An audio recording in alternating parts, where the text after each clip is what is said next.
So like any functioning relationship, the whole point of going on dates is to go out in public and make fun of other people to mask the sorrow and sadness in your own life. So I thought while we do this, I might as well pull double duty and start shooting with this Lomochrome Metropolis film stock before it gets too cold outside. So I grabbed my Nikon F3 and Kia and I went to the Milwaukee Public Zoo. I've seen a lot of videos using this film in situations like urban areas or cityscapes, so I wanted to try something different and go somewhere with a lot of colors, things that are more vibrant. I know this is more of a muted film, but just do something different outside of the regular YouTube norm that we see of how you should shoot with this film stock. The biggest thing for me is testing this film stock against different colors to really see how this looks like and how they render once being developed. So this is a variable ISO film. It says you can shoot this bad boy between 100 and 400 ISO. I'm still new to film, and variable film stocks kind of, they confuse me a little bit right now within my first few months of shooting film here. So I went ahead and jumped and just shot this regular at 400 because I want more of that contrasty, vibrant look within some of the colors. And it did give me a few of those. We'll jump in and I'll show you guys what I'm talking about. I like those flowers right there. Yes, they are. I just want to grab these reds real quick.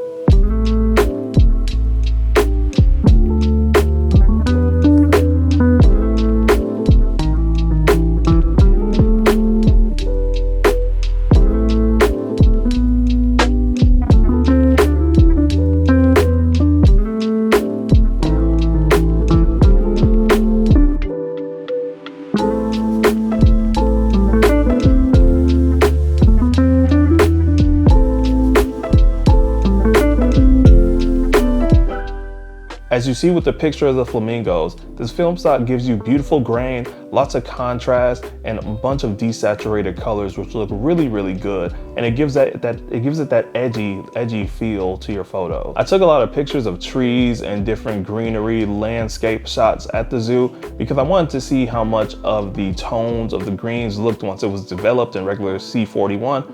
And honestly though, I really love these rich green tones that this film is producing. It gives me just this experimental, just like old school look in a film stock. And it's an interesting, again, edgy is gonna be a word that I'm gonna use a lot during this video because it gives you that edgy, just experimental look that you don't see in a lot of other film stocks. Another thing that surprised me when shooting Lomochrome Metropolis on this day was the skin tone rendering and the colors of that, especially how good it looks on darker skin tones, okay? So my wife is a brown color and I shot some portraits of her at the zoo, and honestly, they aren't that bad. Yes, it gives that desaturated look to the images, but the browns still kind of stand out and it doesn't look extremely horrible like I thought it would look on some of these other images that I saw online where the highlights were blown out or it made the model or the subject look a little pasty. The browns are actually pretty decent on this film stock. You guys let me know in the comments what you think of the brown colors. Find some cool animals. Oh, that sounded rude towards the other animals. Go back and find some cool animals. After fighting off a bunch of children that were actually blocking the view of the only tiger at the zoo, I finally got a decent shot of it. Decent might be a stretch, but it looked kind of okay from a distance. The colors of the tiger, the oranges and everything, orange is actually close to brown too, so those browns and oranges they look decent on this Lomochrome Metropolis film is what I'm trying to say, I guess.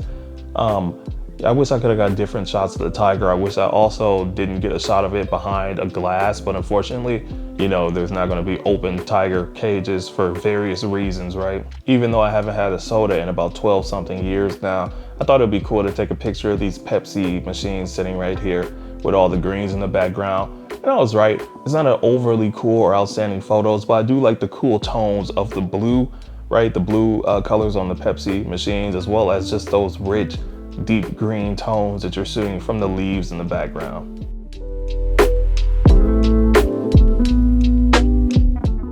This shot of the camel was extremely interesting because at first I really thought this guy wasn't trying to, he was camera shy. He wasn't trying to get an actual picture with us. But as you see in the video clip right here, he kind of just ducked his head and pulled it back up and posed for the camera, especially way after when we left too. So animals definitely do have a mind of their own. They're funny, hilarious, and this camel definitely showed it in this image right here. They know when you're taking pictures.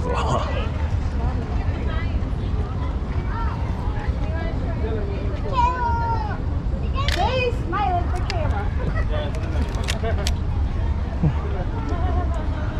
And then he held it too. Right. He heard me. Right.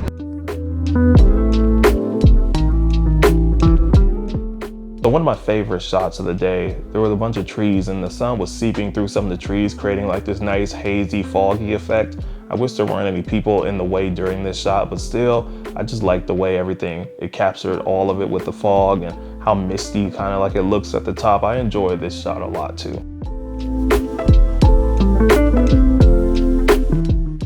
The zoo does have a mini train or trolley type system that they drive on these tracks here. I took a photo of just the train tracks in the forest area itself. I really like this photo too, but you know, was very timid of sharing this on YouTube due to the last time I shared a photo with someone next to a train track.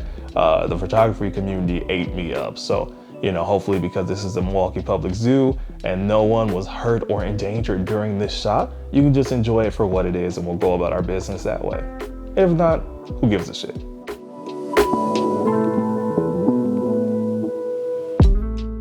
In hindsight, I probably should have put back the 105 f2.5 on my Nikon F3 just because I could have captured more of the details from some of the animals I was shooting, like these giraffes. Granted, I took these when they were kind of walking away, but I think it could have definitely served with some more detail, a close-up shot versus shooting with the 50 f1.8 and trying to get a proper exposure on that. Overall though, this is a very interesting film stock. The oranges and the browns, they seem to render really nicely, and it's still with those desaturated like muted tones. These images still look pretty decent. I definitely do have a bunch more of this, actually 3 more rolls, but for 120.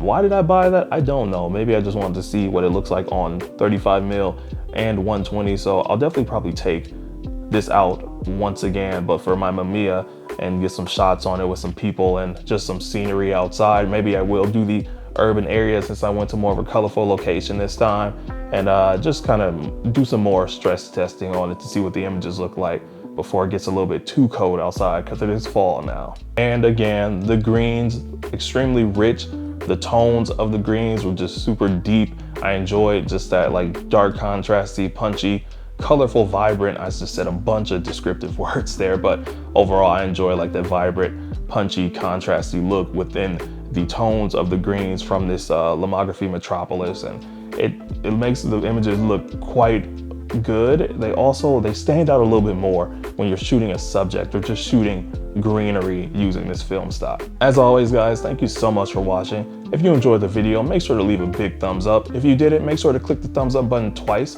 as well as click that subscribe button so you don't miss any upcoming content. Thank you guys again, and I'll catch you in the next one. Peace.